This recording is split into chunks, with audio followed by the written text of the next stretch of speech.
Madame, monsieur, bonjour. Exaspération, découragement, ce sont les mots qui conviennent pour parler des sinistrés du Pas-de-Calais face aux inondations à répétition. Sur ces images prises par une de nos équipes ce matin à bord d'un hélicoptère, on peut facilement imaginer les raisons de leur détresse. Nous irons bien sûr sur place dès le début de ce journal.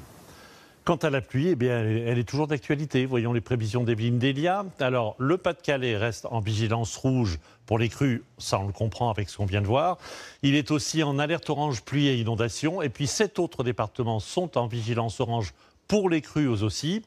Le Finistère, le Nord, les Ardennes, l'Aisne, la Meurthe-et-Moselle, la Moselle et la Meuse. Cet après-midi, encore beaucoup d'averses de la Bretagne aux frontières du Nord, justement, avec du vent et parfois des orages. Quelques averses aussi au sud de la Loire.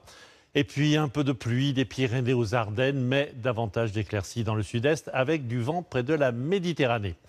Les températures toujours très douces avant qu'elles dégringolent en fin de semaine. Prévoyez par exemple jusqu'à 20 degrés cet après-midi à Bastia, 18 à Perpignan, 16 à Biarritz, 14 à Grenoble et La Rochelle, 13 à Bourges et Nantes et pas moins de 10 degrés à Langres et à Aurillac. Placé en vigilance rouge, c'est le cours d'eau là qui inquiète le plus les secouristes dans le Nord-Pas-de-Calais. Sa crue est d'une ampleur exceptionnelle et impose de nouvelles évacuations. La sécurité civile est venue soutenir les pompiers pour aider les habitants épuisés. À Arc, Marion Fiat et Pierre Humet ont pu embarquer avec eux. Allez. Ok. C'est bon, monsieur ? Ce sont des évacuations particulièrement délicates. La santé de ce retraité est fragile et il faut le transporter le plus délicatement possible avec son épouse pour le mettre en sécurité. Ça peut pas être pire, hein. On va rester à la maison, il y a l'angoisse, il y a tout. Hein. Et après il y a les dégâts, on n'a plus rien. Par là. Parce que on va passer sur les barrières sinon. Là, l'eau elle a monté, je crois. Ah oui, l'eau elle a monté là. Parce que j'en avais pas autant. À certains endroits, l'eau monte très haut et ça rend les secours encore plus difficiles. La difficulté, oui, c'est de pouvoir mettre les bateaux à l'eau sans endommager le matériel. Si vous voulez, il y a l'hélice qui est sous le bateau qui va, au moment de la mise à l'eau, va taper sur le bitume. C'est pour cette raison que la sécurité civile a été mobilisée dès hier soir. 40 militaires sont arrivés en pleine nuit avec du matériel de sauvetage et de pompage. Le but, soulager les pompiers et la population, éreintés par cette énième crue. On vient vraiment prêter main forte aux moyens locaux qui travaillent déjà ici depuis le mois de novembre, depuis le début des inondations qui ont touché le département.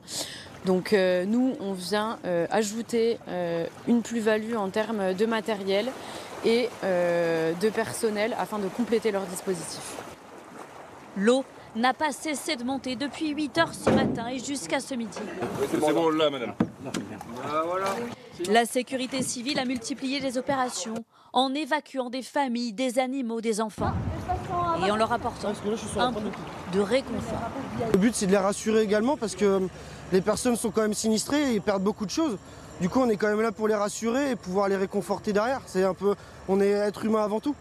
L'eau continue encore de monter et les mégapompes de la sécurité civile seront actionnées dans les heures qui viennent.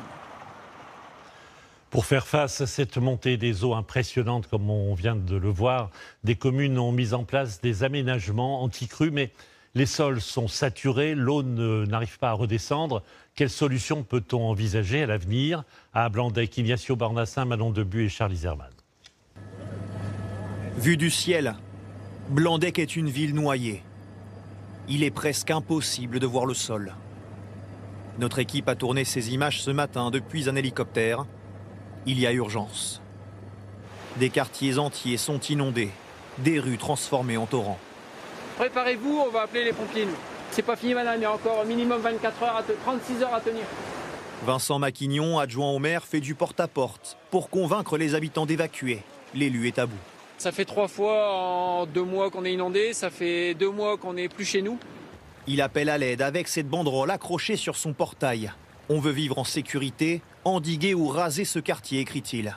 À Blandec, par le passé, plusieurs maisons ont été construites sur des terrains inondables. On bétonne de partout, on construit de partout. Maintenant, on commence à se dire Enfin, maintenant, on va étudier le sol avant de se dire on peut bâtir là, quoi. Et avant, c'était pas le cas. C'était on voyait un terrain, on bâtissait n'importe où. Il y avait moins de préoccupations. D'importants travaux comme rehausser les berges ou renforcer les digues seraient-ils suffisants pour empêcher les inondations? Si l'eau a tant de mal à s'évacuer, malgré les écluses comme celle-ci qui tournent à plein régime, c'est parce que le département est très plat. Il culmine à 214 mètres et donc l'eau s'écoule doucement vers la mer. Mais surtout ici, les nappes phréatiques sont pleines. Dans cette région, elles sont peu profondes, elles se remplissent très vite et débordent très facilement. Vous comprenez que ça ne s'absorbe pas? Oh bah oui, quand on voit les quantités d'eau qui tombent depuis 2 mois, c'est hallucinant. C'est hallucinant, oui. C'est logique. Le sentiment, c'est on s'en sort pas, on va pas y arriver. Faut qu'on garde le moral. Si on garde pas le moral, on est mort. Dans le Nord-Pas-de-Calais, 10 cours d'eau sont toujours en vigilance crue. La région a promis d'investir dans d'importants travaux et pourquoi pas s'inspirer de nos voisins comme les Pays-Bas, souvent présentés comme un modèle d'adaptation à la montée des eaux. Autre menace d'inondation du côté de la Bretagne, cette fois dans le Finistère, notamment à Quimperlé, où on est habitué aux crues de la Laïta. Celle-ci n'a pas encore atteint son pic, ce pourrait être le cas à partir de 16h tout à l'heure. Des barrières anti-crues ont été mises en place, comme vous pouvez le voir sur ces images signées Aurélie Janssen. Plus à l'est, si vous êtes témoin, ne l'oublions pas, d'événements comme ces intempéries, si vous avez la possibilité de les filmer, surtout n'hésitez pas à envoyer vos vidéos en utilisant le QR code en bas de votre écran. Donc je vous le disais, plus à l'est, face à la montée des eaux, en Meurthe-et-Moselle, un hôtel a dû faire évacuer ses clients dans la nuit. Une douzaine de personnes qui ont dû être relogées.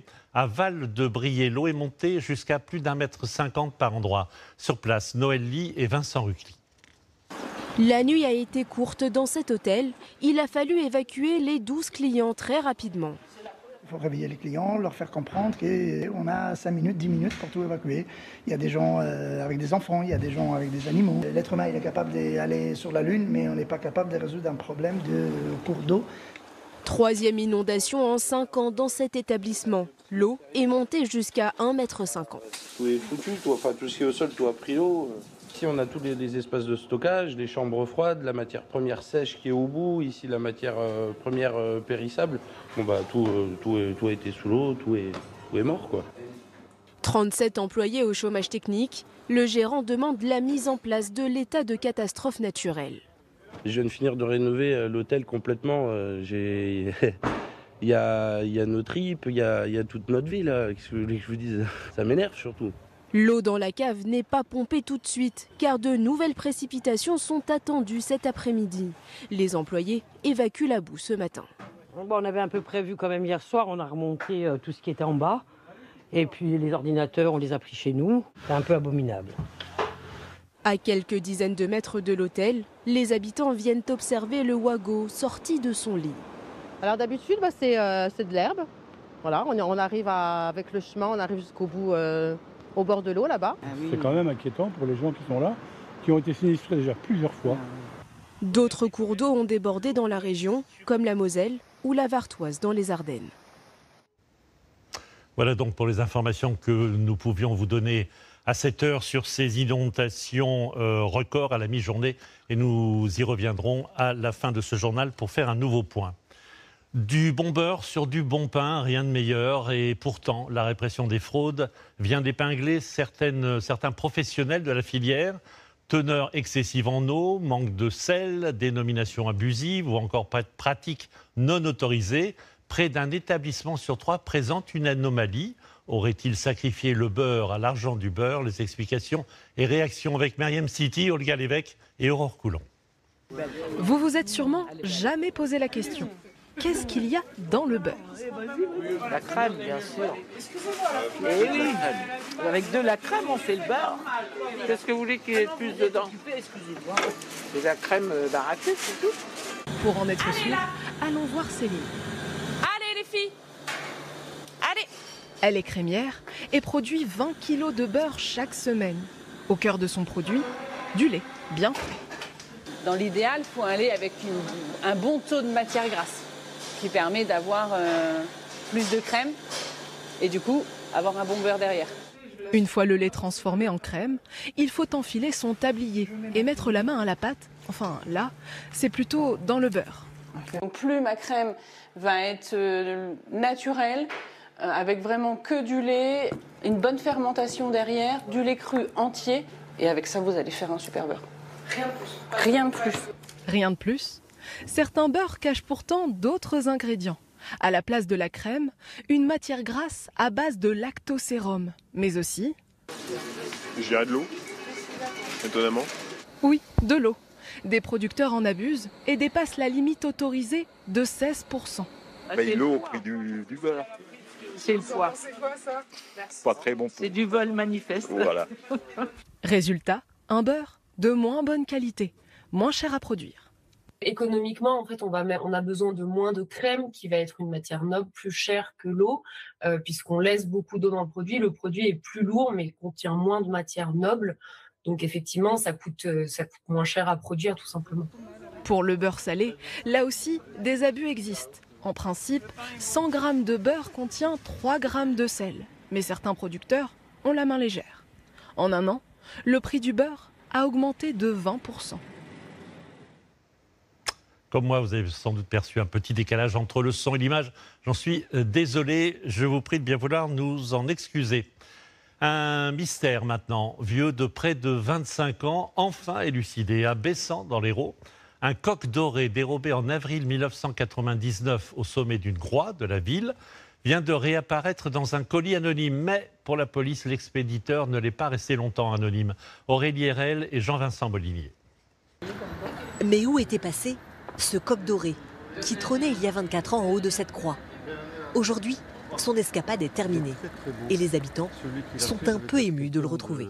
Est-ce que vous vous souvenez de ce coq? Très bien, je suis né en 1964, je l'ai connu dans ma jeunesse et je l'ai toujours admiré. Il vous a manqué? Beaucoup, mais beaucoup. Je l'ai vu pendant des années, et puis un jour il nous a disparu.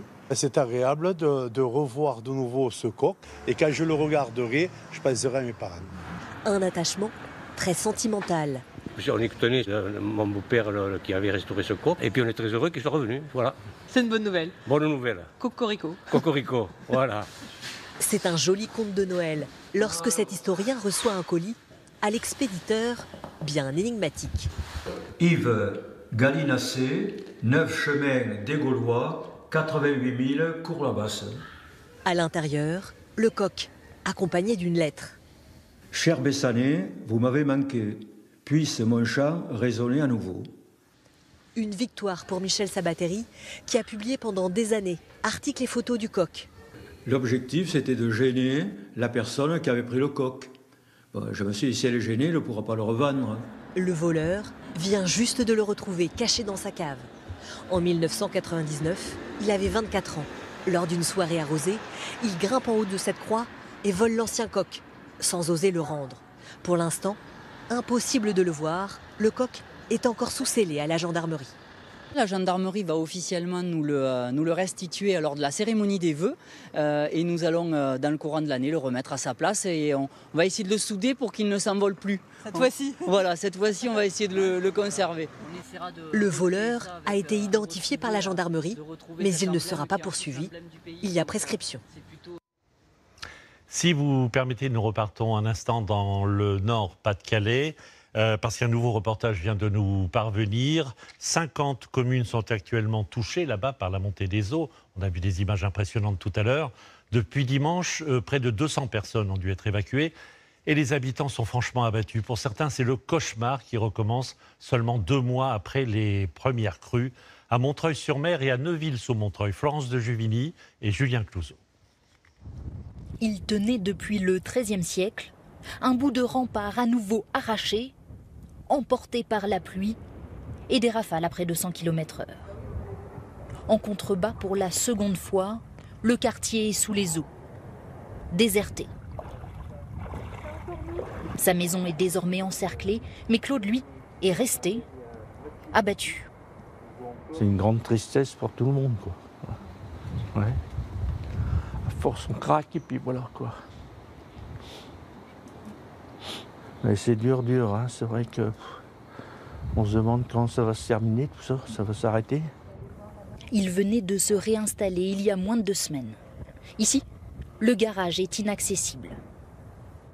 Il y a tout, mon compteur, mon tableau électrique, tous mes outils, mon tracteur tondeuse, des broussailleuses, tout ce qui sert à l'extérieur. Ouais. Bon, puis là, ça fait la 2e fois où tout est mort, c'est sûr. C'est compliqué.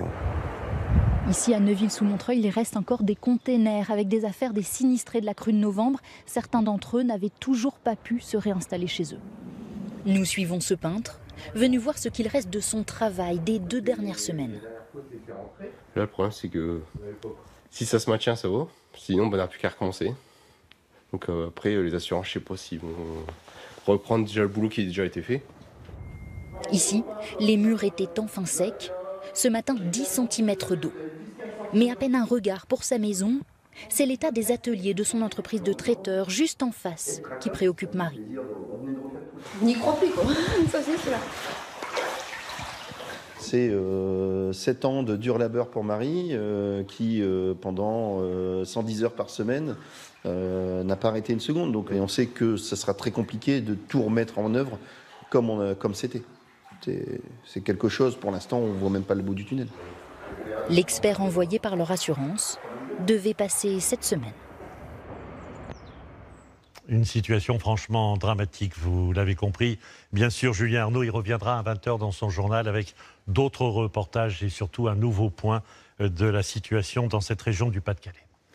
Sans entrer dans le débat sur l'intérêt du permis de conduire à 17 ans, en place depuis le 1er janvier, on peut quand même s'interroger sur son application. Dans le Morbihan, par exemple, face à la demande trop forte, une auto-école propose à ses élèves d'aller passer les épreuves à 300 km de chez eux, là où ce n'est pas saturé. À Elvin, Marine Giraud et Fanny Bourdillon. C'est comme ça. C'est le grand jour. Nolan conduit pour la première fois tout seul. Ah, franchement, c'est plutôt pas mal. Le jeune Breton vient tout juste de fêter ses 18 ans et a obtenu son permis de conduire quelques jours auparavant. Un soulagement. J'en avais besoin parce que du coup, je fais une alternance dans la vente et en fait, je dépends énormément du réseau de bus. Il l'a eu au second essai et Nolan s'estime chanceux. Il n'a dû attendre que 2 semaines entre les 2 tentatives, alors que normalement, c'est plusieurs mois. Car son auto-école, située à Elvin dans le Morbihan, lui a fait une drôle de proposition. Mon auto-école m'a proposé de le passer mon permis dans la Manche, à côté de Cherbourg. Ce qui n'est pas forcément à côté, mais vu que j'avais besoin du permis, moi j'ai dit ok très rapidement. Johan, son moniteur, lui a trouvé une place à 330 km de là. Départ à 4h du matin avec 2 autres élèves. C'est jamais agréable parce qu'au lieu de partir 1h30 en examen, là on part pour 7-8 heures de déplacement. Il y a un coût supplémentaire pour les candidats. Le coût dépend de la distance. Cette fois, 150 € par personne. C'est la seule solution que l'auto-école a trouvée. Car dans le Morbihan, les candidats sont plus nombreux que les places d'examen. Alors chaque mois, ils ont le droit d'envoyer 3 de leurs élèves ailleurs. On voit en fait que le mois de janvier, typiquement, on n'aura pas de place sur le secteur. Au contraire, voilà, quand on va arriver sur le département de la Manche, si je prends par exemple Tour-la-Ville, voilà, dès début janvier, on va trouver assez facilement des places d'examen.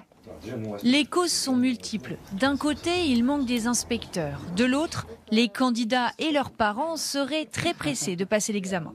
On va avoir des personnes qui se sentent prêtes à y aller, qui veulent absolument y aller, qui ne nous écoutent pas forcément non plus dans les conseils qu'on peut leur apporter. Et donc, c'est vrai qu'on va plus facilement à l'échec. Les auto-écoles sont inquiètes. Avec le passage du permis de conduire à 17 ans, l'embouteillage risque de s'intensifier à l'examen. À l'étranger, d'abord le Japon, où le bilan des séismes du Nouvel An est maintenant de 64 morts. Sur place, les secours continuent de chercher des survivants alors que de fortes pluies compliquent leur travail. Et puis au Proche-Orient, le numéro 2 du Hamas, Saleh al-Harouri, a été tué dans une frappe. C'était dans la région au sud de Beyrouth. Il se trouvait avec plusieurs autres membres de l'organisation dans un immeuble que vous voyez sur ces images. Le Hamas accuse Israël qui, de son côté, refuse tout commentaire. Le risque est que le conflit gagne maintenant le Liban. 20 degrés à Bastia aujourd'hui, une douceur qui persiste et qui perturbe la nature. Des bourgeons commencent même à apparaître, des fleurs même, avec plusieurs mois d'avance. Que se passera-t-il avec les gelées qui sont attendues dès la semaine prochaine? En Gironde, Yael Chambon, Nicolas Forestier, Alexandra Vieira. Regarde, tu vois, la nature, elle a décidé de refleurir. Ouais. T'as vu? Dans le jardin d'Aurélie et de son fils Léo, elles n'ont pas attendu le printemps pour se réveiller. 1, 2, 3, 4, 5, 6. Les boutons de rose, on se dit que c'est énorme. Des roses qui continuent de fleurir en hiver depuis quelques années. C'est vraiment pas normal à cette saison. Alors même si on commence à en avoir l'habitude, parce que à Noël on voit toujours, on a toujours 1 ou 2 rosiers où il y a des fleurs dessus, mais moi quand j'étais petite ça n'existait pas ça. Ces citrons, eux, sont de saison, mais il y a un autre problème. Par contre, avoir des pousses comme ça, il y en a un petit peu partout, c'est vraiment pas normal. Si elle n'a pas atteint cette dose de froid, elle ne fleurira pas. Et donc on n'aura pas de fruits. Un climat qui modifie les habitudes de ce jardin. Par exemple, là on a cette plante vivace qui est habituellement une floraison estivale. C'est qu'elle est en période de floraison, puis on ne peut pas la tailler maintenant. Il faudrait qu'elle soit en repos végétatif pour qu'on puisse la tailler. Habituellement, au mois de janvier, on devrait avoir du gel, pas 14 degrés. En passant dans les allées, les promeneurs sont surpris. Ce sont les jonquilles, mais il y a également d'autres fleurs qui sont en train de fleurir et on espère qu'il n'y aura pas de gel derrière. En tout cas, la nature est complètement déréglée. Et les plantes ne sont pas les seules à être déréglées. Des abeilles qui butinent en plein mois de janvier. Dans cette jardinerie de Gujan-Mestras, les arbres vont devoir être protégés en cas de gelée. Il faut mettre un voile d'hivernage. Si ça continue à cette allure-là, c'est une protection, il faudra apporter une protection. Une partie de la marchandise pourrait quand même être perdue. Une nuit de gel, -2, -3, -4. Ce qui fait, c'est que les feuilles qui sont sorties, au lieu d'être vertes, elles vont brûler. Et encore, c'est de la perte, on ne peut pas les vendre, on est obligé de les mettre, les démarquer, les mettre en perte. Le retour du froid est attendu pour ce week-end. Il pourrait faire jusqu'à 0 degré la nuit. Il y a 3 ans et demi, en juillet 2020, un gigantesque incendie ravageait la forêt du Pignada, c'est à Anglet. 90 hectares partis en fumée. Le reboisement a commencé il y a 1 an. Il vient d'entrer dans sa 2e phase et vous allez voir que le premier bilan est très positif. En tout cas, de quoi tirer des leçons pour l'avenir dans les Pyrénées-Atlantiques. Hortense Villatte et Ève Castin. Le travail est gigantesque. 15 000 plants à mettre en terre en 3 semaines. Alors là, Abdel, là ici on va pouvoir mettre un boulot. Pour que ces arbres de quelques dizaines de centimètres aujourd'hui prennent tranquillement racine d'ici le début du printemps et atteignent un jour plusieurs mètres de haut. L'entreprise de Benjamin Lefranc est spécialisée dans la gestion forestière. C'est lui qui est en charge du reboisement de la forêt du Pignada.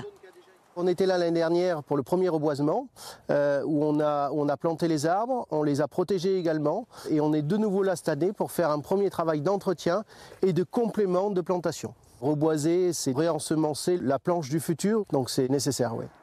Nécessaire, car fin juillet 2020, suite à un incendie criminel, un tiers des 275 hectares de cette forêt urbaine sont partis en fumée. Une catastrophe écologique doublée d'un traumatisme pour les habitants. Alors, 3 ans plus tard, voir cet espace naturel protégé repartir est un soulagement pour les promeneurs. Ça fait plaisir et ça fait chaud au cœur, quoi. Ça faisait un choc quand tout a brûlé. Les vieux, les jeunes, les enfants, tout le monde profite de ce coin-là. Je vois les ouvriers un peu partout qui replantent. Ça y est, ça repart là, je crois. Effectivement, il y a 1 an, 2 itinéraires de plantation ont été choisis. Certains arbres ont été plantés sur des zones préalablement broyées. Là, c'est une méthode, on va dire, assez classique qu'on emploie dans tout style de plantation habituel. D'autres à des endroits où rien n'a été nettoyé. On a voulu un maximum préserver l'ambiance forestière, un petit quelque chose de visuel en fait, pour les gens qui passent sur les pistes. Selon cette experte, dans les 2 cas, le bilan est positif.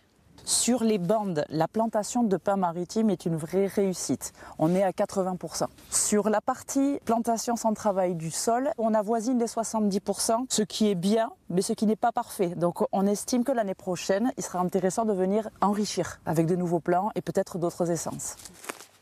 Avec plus de chênes-lièges par exemple, qui ont beaucoup souffert lors de l'incendie et dont les plants mis en terre il y a 1 an peinent davantage à s'enraciner. Il y a 170 ans, plus de 90% de pins avaient été semés pour stabiliser la dune. En diversifiant les essences, les chances de survie de la forêt seront maximisées face à de nouveaux enjeux climatiques. Il faut qu'on arrive à s'adapter aux parasites, à la sécheresse, à tous ces facteurs aujourd'hui qui sont incontestables. Est-ce que vous diriez qu'il faut savoir tirer avantage de ce drame écologique qui a eu lieu ? Ça reste une opportunité malheureuse, mais c'est une opportunité de refaire naître une forêt. Il faudra néanmoins de la patience. 20 années minimum seront nécessaires pour que la forêt du Pignada redevienne le poumon vert qu'elle était. Nous partons à présent en Alsace à la rencontre de Dédé. Dédé, s'il est à la fois agriculteur, arboriculteur, éleveur, tout le monde le connaît dans la région. Mais voilà, Dédé jette l'éponge à 60 ans pour prendre une retraite bien méritée. Il a fait des adieux touchants en présence de Jacques Boivin et Laurence Ledepierre. Je vais pousser. J'adore les vaches, surtout la Baugène avec sa robe noire et la raie sur le dos blanche. Ce troupeau, c'est comme une famille pour André. 32 ans passés ici, ça crée des liens. Alors forcément, au moment du départ, Dédé a une boule au ventre. Il faut dire au revoir à Colchic, sa préférée. Ça, c'est une des plus belles, une des plus gentilles. Je peux faire venir n'importe quel enfant ou n'importe quel touriste, il va pouvoir la traire, celle-là. Elle se laisse faire, vraiment, vous pouvez la promener en laisse, celle-là. Avec un bout de pain, elle te suivrait, celle-là. Elle te suit comme un chien. Elle comprend tout, celle-là, elle comprend tout. Dédé tourne la page. Il ne sillonnera plus le Val de Villers au volant de sa camionnette pour aller faire le marché. Et ce jour-là, c'est son dernier tour de piste. Salut André. Ah, demain c'est la Saint-Dédé demain. Ici, tout le monde le connaît. Les clients sont devenus des amis, on se tutoie, on refait le monde autour d'un yaourt bio. C'est bien plus que du lien social. Ah bah clairement, il va manquer, bien sûr. Non mais Dédé, c'est une institution sur le marché de Villers, et dans la vallée d'ailleurs. Il en faut des gars comme ça, qui sont fidèles à leurs idées, qui aiment leur métier. Ah, vous êtes bien là au soleil. Ah, c'est la meilleure place du marché, c'est là. Sur tous les marchés, il y a des personnages. C'est du vin chaud, non? Et Dédé en est un. C'est du café? Ce jour-là, il annonce sa retraite à tous ses clients et amis. Écoutez le conseil que lui donne une grand-mère de 94 ans. Continuer à travailler. Ah, vous avez raison, je ne vais pas arrêter de travailler complètement. Oui. Ah non, je vais continuer. Tu as déjà prévu quoi? Les livres, le jardin. Avec l'âge, Dédé est devenu plus philosophe. Il a retenu les leçons de la terre, la patience, l'humilité, l'amour de ces paysages qu'il embrasse depuis l'enfance. Derrière la nature, il y a des images des anciens qui apparaissent, ceux qui ont travaillé ici, qui ont travaillé dans les champs, mes parents, les autres paysans. J'aime bien les arbres, j'ai grandi avec les arbres. J'aime bien, moi-même je me définis un peu comme un arbre. L'odeur du foin lui manquera, c'est certain. Mais la suite est assurée, il a transmis son savoir à Lucas. Ah oui, ça va, il n'y a pas trop. Dédé connaît la campagne, André veut découvrir la ville. Je vais aller voir des musées, je vais aller un peu voir aussi la ville. Je vais essayer d'y aller aussi maintenant parce qu'il y a des expos, il y a des trucs, et comme je m'intéresse, je suis ouvert à plein de choses, plein de trucs, tout m'intéresse, alors je vais essayer de faire le maximum, quoi. On connaît les néo-ruraux. Dédé va peut-être devenir un néo-citadin. Amour de la terre pour Dédé, amour des fêtes foraines pour Didier. En 30 ans, il a rassemblé tant d'objets de souvenirs qu'il a fini par ouvrir un musée dans une ancienne carrosserie industrielle. Un retour en enfance à Saint-André-les-Lilles dans le Nord en compagnie de Manon Debu et Thierry Chartier. Didier n'a jamais perdu son âme d'enfant. À 53 ans, il aime toujours autant les manèges, à tel point qu'il a installé une fête foraine au beau milieu de son salon. C'est mon univers, celui où je me sens bien. C'est un univers un peu théâtral, c'est un univers un petit peu scénarisé, évidemment. C'est pas le catalogue de la grande distribution. Ici, la fête ne s'arrête jamais. Ancienne loterie, chevaux de bois, machines à sous. Didier collectionne des milliers d'objets d'art forain depuis plus de 30 ans, dans chaque recoin de sa maison. Sa passion démesurée ne rentrait plus chez lui. Il a donc installé le reste de sa collection dans cet immense hangar. Des trésors du siècle dernier qu'il partage avec ses visiteurs, prêts pour un saut dans le passé. Dans les villages, il y avait une fois par an la fête et tout le monde s'y rendait. Hein. C'était bien, c'était bien. Alors, allez-y doucement.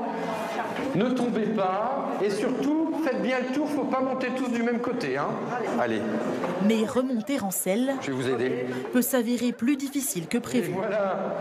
Vous pensez pas monter à cheval aujourd'hui, c'est ça? En quelques secondes, la magie opère et les souvenirs remontent. C'est un plaisir de voir toutes ces couleurs, tout ça, c'est vraiment très gai. On allait avec les parents, les frères, les sœurs, ouais. C'est des beaux souvenirs de nougat, de manège, ouais, c'était bien. C'est parti, on y va. En selle, car c'est gagné, on sera peut-être aujourd'hui. Ancien marionnettiste, aujourd'hui producteur de spectacles, Didier a gardé son âme de forain. Il s'amuse autant que ses visiteurs, transformé en jockey de course l'espace de quelques instants. À quelques mètres de l'arrivée, le cadre, parce que le cadre... Pour moi, c'est ce qu'il y a de plus sympa, oui. Parce que sinon, on est un petit peu des rats de bibliothèque ou avec la poussière de celui qui effectivement collectionne et entasse. Hop, votre sucette, chère madame. À l'époque, on aimait tourner sur des circuits et tourner aussi des manivelles, comme cet orgue de barbarie qui fonctionne sans électricité, à la force des bras.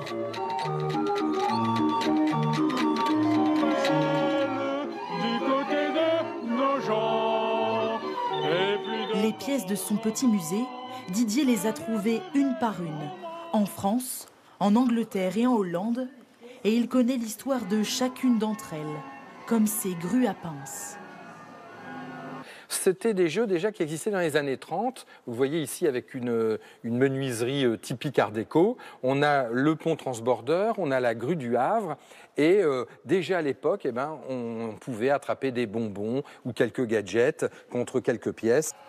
Et de l'argent, lui en a dépensé pour composer ce décor enchanteur, mais impossible de savoir combien. Didier garde le secret. Car quand on aime, on ne compte pas. Il a donc embauché Sarah pour restaurer sa collection. Il lui faudra une semaine pour rendre à ce morceau de manège son éclat d'antan. Des pièces comme ça, et il faut faire attention surtout sur les petits détails, parce que quand même il faut rester fidèle à tous les travaux des forains. Ça avance ici, cette restauration. Un travail minutieux pour rendre hommage à un savoir-faire qui n'existe plus. De polychromie ancienne ou pas? Non. Aujourd'hui, retrouver un miroitier pour refaire, vous voyez, à l'identique ce miroir biseauté avec ces volumes incrustés par l'intérieur, très sincèrement, c'est introuvable. Didier rénove tout, ou presque. Ce carrousel anglais date de 1895, l'une des plus vieilles pièces de sa collection, conservée dans son état d'origine. Là, c'est le bonheur absolu. Et avant de rentrer chez lui non plus, n'hésite pas à s'offrir. C'est presque le manège enchanté. Un dernier tour de manège. Et il est temps maintenant de repartir en Guadeloupe, où nous passons la semaine. Après la splendeur des fonds marins, retour sur la terre ferme riche de plantes comme le cacao. L'histoire commence au XVIIe siècle. Depuis, de nouvelles plantations ont vu le jour. Une richesse qui a donné à David Bordier, Pascal Marcelin et Soline Caffin des envies de chocolat. Comment fait-on le chocolat? L'eau chaude et du cacao. Mais comment fait-on le chocolat? Cette comptine créole est très connue à la Guadeloupe. Le bâton cacao, ce bâtonnet de cacao, du sucre et de l'eau. Oui, vous avez bien entendu, de l'eau. Voici les principaux ingrédients du chocolat chaud antillais. Et ici, jamais de lait. Une recette que Bernadette connaît depuis qu'elle est toute petite. L'eau chaude Sikipi Cacao, c'est vraiment le détail de la recette de l'eau chaude, du sucre et du cacao. Parce que jamais de lait. Parce que pas de lait. Parce qu'à la base, le cacao est suffisamment riche pour apporter l'onctuosité. Donc là, on a un cacao entier, donc forcément une boisson entière. Et qui n'a rien à voir avec un chocolat au lait. Dans les Caraïbes, le chocolat chaud est sublimé par des épices. Nous avons des zestes de citron vert, un peu de badiane, donc anis étoilé, de la vanille, noix de muscade, un peu de cannelle. Un breuvage très ancien. On va laisser mijoter sa boisson, porter ébullition. Et servi pour les grandes occasions. Noël, les baptêmes, les mariages. Bernadette le fait goûter aux visiteurs de la Maison du Cacao à Pointe-Noire. Excellent. Fort en goût et c'est très bon. La Guadeloupe était une terre de cacao jusque dans les années 50. D'importantes plantations qui ont disparu au profit de certains pays d'Afrique ou d'Amérique du Sud. Depuis 30 ans, la famille Pagési fait revivre une petite exploitation de 15 hectares. Et on l'oublie trop souvent, pour le chocolat, tout part de ce fruit. On appelle ça une cabosse, donc le fruit du cacaoyer. Il est récolté quand il est de cette couleur, jaune orangé. Des cacaoyers plantés dans une zone très escarpée, entre mer et forêt. On a des arômes différents selon l'altitude, selon l'endroit, selon les arbres qui sont plantés, etc. Donc il y a des terroirs qui vont faire que le cacao il va avoir des goûts différents, quoi. Et vous, dans votre terroir C'est très fruité, peu acide, très fruité. Ce planteur de cacao nous montre d'autres variétés, d'autres couleurs. Voici les futures cabosses, toutes petites ou même encore à l'état de fleurs. Un fruit, c'est son originalité, qui pousse directement sur le tronc du cacaoyer. Il a été planté au XVIIe siècle peut-être. Donc c'est des cacaos qui viennent beaucoup d'Amérique du Sud, après d'Amérique centrale. Peut-être qu'il y a eu quelques cacaos amenés par des Amérindiens.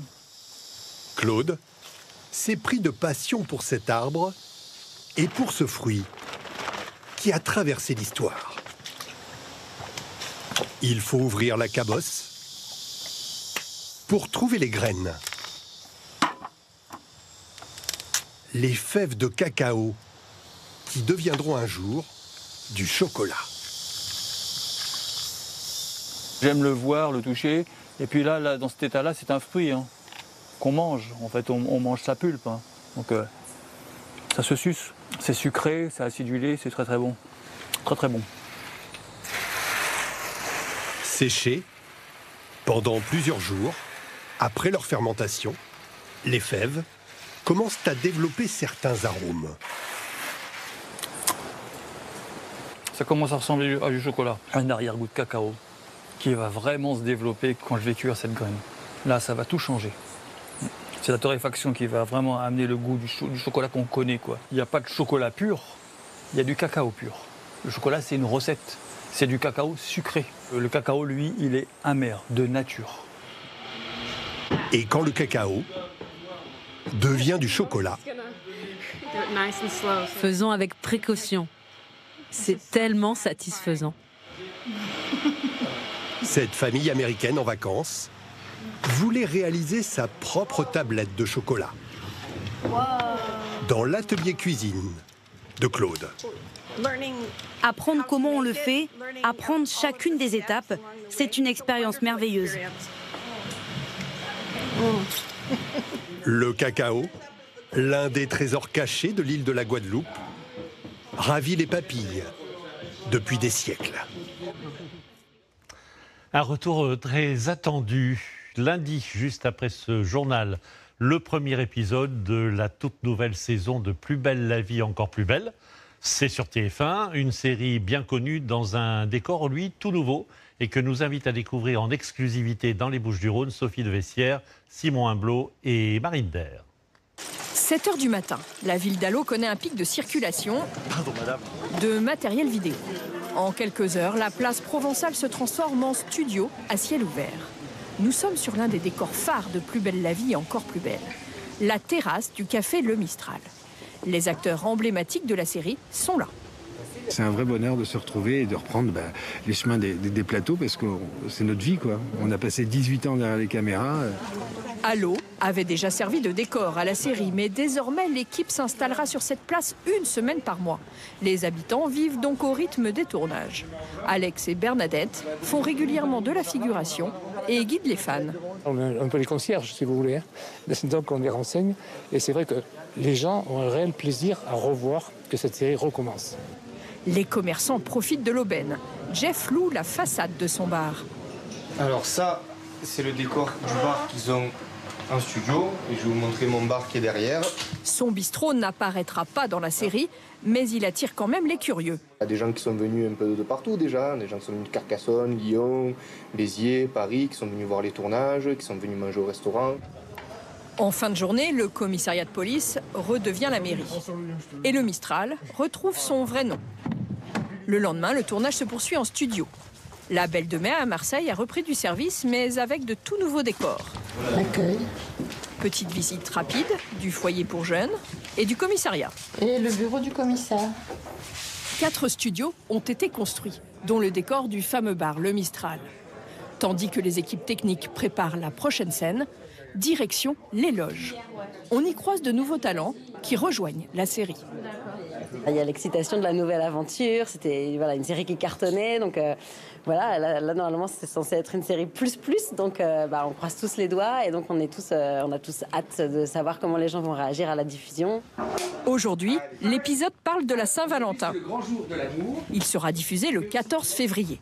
C'est l'un des secrets de la série, coller au calendrier et aborder les sujets qui touchent les spectateurs. En 18 ans, oui, on a vraiment été sans tabou. On a abordé des problèmes, la difficulté de payer son loyer, l'homoparentalité, le divorce. De nouvelles intrigues, romances, problématiques sociétales sont au programme. La série est attendue par des millions de fans. Coupé. Après l'art du cinéma et des séries, l'art héraldique, c'est une technique qui consiste à peindre des blasons. Apparue au Moyen-Âge, elle retrouve cette technique une actualité sous la pression des historiens, mais aussi de peintres, même s'ils ne sont plus que 6 en France, c'est peu. Aujourd'hui, l'art héraldique qui pourrait bientôt entrer au patrimoine immatériel de l'UNESCO. Marie Troxel et Jean-François Drouillet. Pour apercevoir des blasons, il suffit parfois de lever la tête. Saint-Marcelin en forêt n'en possédait pas. 2 anciens élus ont décidé d'en doter la commune. Il trône aujourd'hui en grand sur la façade de la mairie. Ça fait plaisir. C'est une certaine fierté aussi. On ne peut pas le manquer quand on passe devant la mairie, on le voit. Il est beau. Enfin, moi, je l'aime bien. Je suis assez content de cette réalisation. Ils ont réfléchi ensemble au choix des symboles, désormais présents sur tous les documents officiels paraphés par Monsieur le maire. Quand on l'a fait en 2001, on avait voulu mettre le blason des Comtes du Forêt qui était de Gueule au Dauphin d'Or, avec le Pont du Diable qui est notre monument historique, et les 2 rivières qui traversent la commune. Jamais démodé, contrairement au logo, il donne un cachet historique à la commune. Voilà l'ancien logo de Saint-Marcelin. On n'était pas sur une notion de blason. Moi, je trouve personnellement que ça a moins d'impact et au niveau identification d'une commune que le blason qu'on a actuellement. Daniel Juric est pourtant un parfait autodidacte. Cet ancien ingénieur à la retraite s'est initié seul à sa passion, de manière artisanale. Pour apprendre la science des blasons, j'ai utilisé ce que sais-je. J'ai commencé avec ce livre-là. Ça a de la gueule. J'ai toujours aimé les blasons. Déjà, quand j'étais petit, ma mère m'en cousait sur les pantalons. Depuis près de 20 ans, il nourrit quotidiennement un site qui fait référence. Il recense plus de 20 000 blasons municipaux. On va cliquer sur le blason de la Loire. Et nous avons donc tous les blasons que je connais du département. Plus qu'une passion, pour Laurent Granier, la création de blasons est un art dont il a fait son métier. Il est l'un des rares peintres français spécialisés dans ce qu'on appelle l'art héraldique. Il reproduit et crée des armoiries non pour les communes, mais pour des particuliers. Je travaille pour toutes sortes de gens. Pas forcément des nobles, pas forcément des gens riches. Tout le monde peut avoir des armoiries. Et sous l'Ancien Régime, on avait environ 80% d'armoiries qui étaient non nobles. Toutes les catégories sociales s'en servaient. Des armoiries comme une marque d'identité pour ses clients. Laurent Granier les sonde sur leur goût, leur histoire, puis se met au travail. Dans sa palette, ni rose, ni violet, ni marron. On a un nombre limité de couleurs. On a le blanc, le jaune, les métaux, et le reste qu'on appelle les émaux, et qui sont le noir, le rouge, le vert et le bleu. Parmi ces couleurs, certains mariages sont proscrits. Mais pour la réalisation des dessins, l'artiste dispose d'une grande latitude. C'est ce que j'aime dans l'héraldique, c'est cette folie. Ça peut paraître être très convenu, très rigide, et en fait, non, pas du tout. Il y a une grande liberté. Pas mal de mystères aussi lorsqu'il s'agit de décrire un blason. L'héraldique possède son propre vocabulaire réservé aux initiés. On a un fond de sinople, c'est le vert, à 3 croix tréflées, vous voyez, au pied fiché d'argent, tout simplement. Son origine est moins obscure. Au Moyen-Âge, le blason répond avant tout à une nécessité sur les champs de bataille, alors que l'équipement militaire commence à masquer le visage. On va avoir besoin de plus en plus d'une reconnaissance individuelle. Et là, ce sont les armoiries qui sont peintes soit sur le bouclier, soit sur le casque. Aujourd'hui, ses clients en décorent plutôt leurs murs, leurs cartes de visite. Et puis la déclinaison reine, on va dire, ce sont les bijoux, et notamment les chevalières. Et ça se fait à partir de mon dessin que j'envoie à mon graveur. Cet art, plus grand public qu'il n'y paraît, se lance à la conquête de l'UNESCO. Les mordus d'héraldique rêvent de le voir accéder au rang de patrimoine immatériel. Un mot de la bourse en baisse importante alors qu'il est moins 1,54% et 7414 points. Tout de suite, la météo d'Evelyne Delia. Ce soir, 20h, le journal de Julien Arnaud. D'ici là, l'information continue sur notre site et notre application TF1 Info. Et on pense bien sûr très fort à tous ceux qui se désespèrent de devoir vivre dans les inondations. On y reviendra. Bon après-midi et à demain.